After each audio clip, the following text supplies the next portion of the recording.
Nationwide Football League Extra, in association with the Nationwide Building Society. Week 6, and Franny Lee's search for a manager goes on. Dave Bassett tells us why he turned down Manchester City. On the way, the weekend's 80 goals from the 3 divisions and our first competition of the new season. From 1989, a League Cup classic starring the unlikely record breaker from Oldham Athletic. And we're at Craven Cottage, football's oldest riverside stadium, where Fulham have finally secured their future and where it seems smiling is actually back in fashion. Going into the weekend, no club in the country had more league points than Fulham. First of all, though, it's Division 1.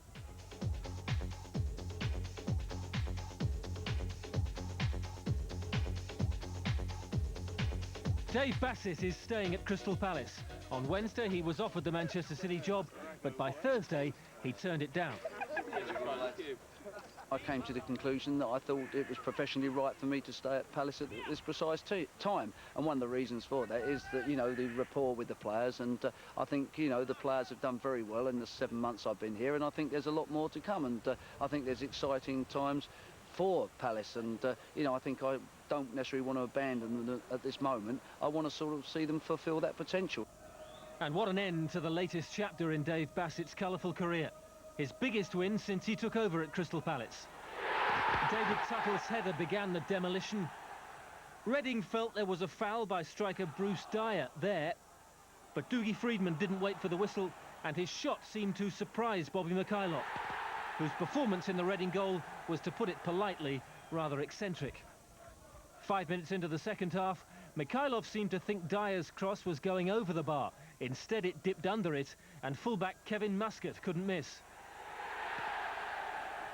A wonderful first-time pass from the outstanding Ray Houghton put Freedman away through the middle, a run ended by Barry Hunter's foul. Referee Steve Bennett stuck strictly to the rule book, ignored Hunter's complaints, and he was off. Dyer's penalty made it 4-0. It was 5 before Reading's 10 men had reorganised. This time Carl Vayet sprinted through the wide open spaces. Mikhailov didn't come to meet him until it was too late. The only stain on Bassett's afternoon was the sending off of defender Andy Roberts. Referee Bennett booked 7 in all, but not Palace's debutant goalkeeper Carlo Nash, who bundled over Lee Nogan. Reading had to make do with Trevor Morley's penalty. At the finish, 300 fans called for the sacking of joint manager Jimmy Quinn. But Bassett could not be happier, and George Endar ran through to make it 6-1. So who next for Manchester City? It won't be Dave Bassett, Howard Kendall, George Graham or Bruce Rioch for Franny Lee, whose search goes on. It's important that we do get it sorted out, but when you go so far down the road in actually agreeing, and everything was completed really, and then a late about turn, what can I do about it? No manager maybe, but there's no shortage of incidents at Manchester City matches. Referee Richard Poulain awarded City a first penalty when Steve Bruce fouled Paul Dickoff. But Uwe Rosler's kick was saved by Ian Bennett. Then, a minute from the end, Poulain sparked furious protests by penalising Michael Johnson for handball. This push by Birmingham defender Gary Poole earned the fullback a red card. He's since been suspended for assaulting the referee until an inquiry on October the 7th. Amid all the turbulence, Georgi Kinkladze took City's second penalty and won them a match that ended in more pushing and shoving in the players' tunnel and some mindless scuffles between Birmingham fans and the police. Bolton Wanderers are looking better by the week. The First Division leaders are also the country's top scorers. 60 seconds was all it took for Alan Thompson to run through and prod them in front at Bradford. Few strikers can match the form and confidence of Nathan Blake right now. Bradford's Nicky Mohan looked rather shaken up as Blake bustled around behind him before thumping in Bolton's second. If there's a weakness, it's Bolton's defending, which didn't always convince on Saturday.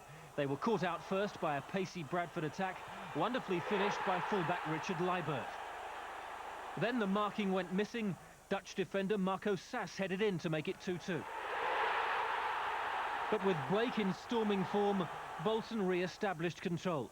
Danish midfielder Per Fransen passed to Blake, continued his run, and there was no stopping that shot. Colin Todd's team are averaging 3 goals a game, and Thompson helped them make absolutely sure of win number 6 as he escaped to the byline. Blake made the rest look easy. The true sign of a side is how they recover from a setback. Barnsley lost at home to Queen's Park Rangers last week, but Clint Marcel's speed won them a penalty kick at Oldham. And Neil Redfern wasn't about to waste the chance of scoring against one of his former clubs. Oldham stay bottom.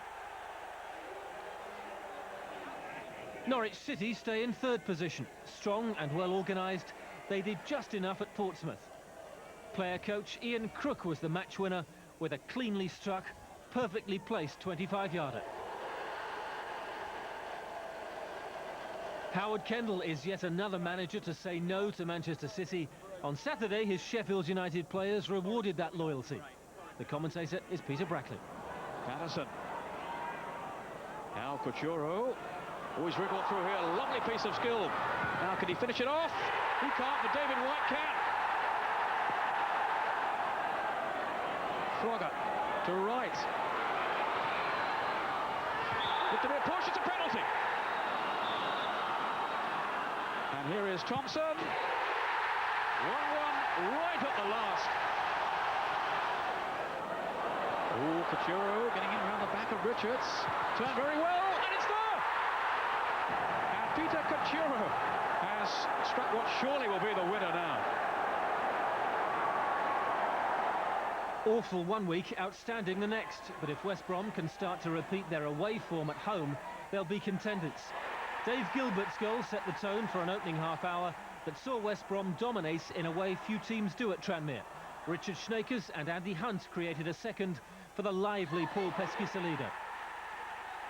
Tranmere could only get better, and their first real spell of pressure culminated in a 7th goal of the season for player-manager John Aldrich, who scooped his shot between post and bar.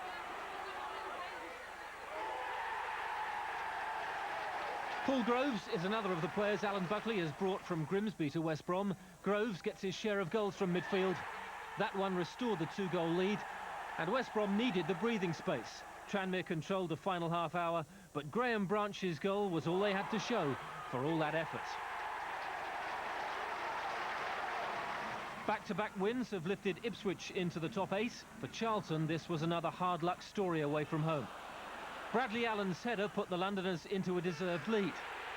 But not for the first time this season, a refereeing decision turned things against Charlton.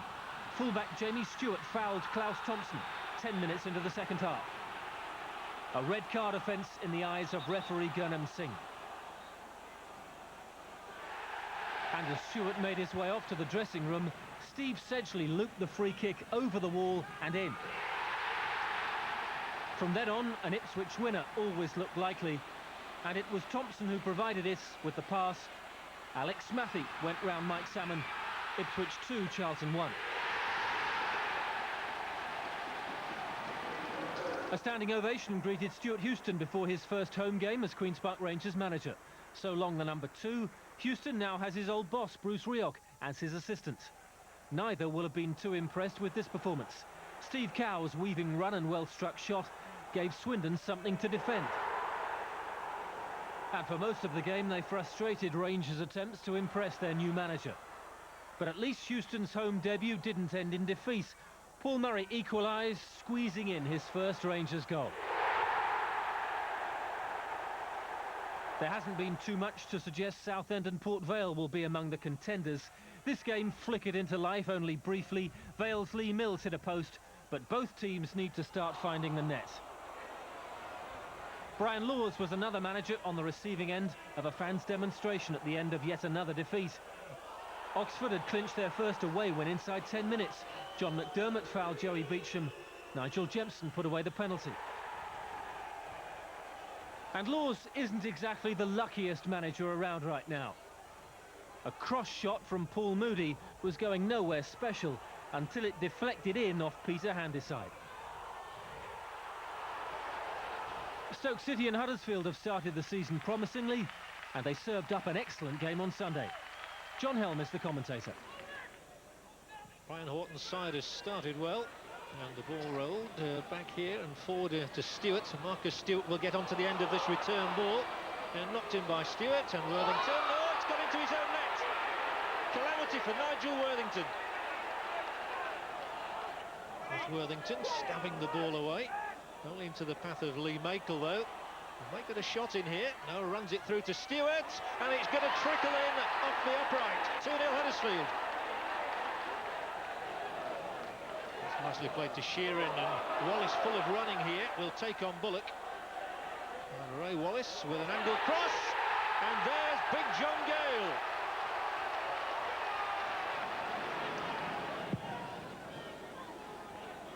Long clearance from Muggleton, and Gale uses his height, getting the ball onto McMahon, and the cross here is for Sheeran. 2-2, terrific header. It's been a great fight back, this one by Stoke City. 5 minutes to go as Wallace drives forwards, hits the shot. He's unlucky. Sheeran's in though, and Stoke have surely won it now. 3-2 and 2 more for Sheeran. Bolton Wanderers stay a point clear of Barnsley, who do have a game in hand. Norwich and Stoke move above Wolves, beaten by Sheffield United. Crystal Palace are up to 6th. Oldham are the only team in Division 1 still to win.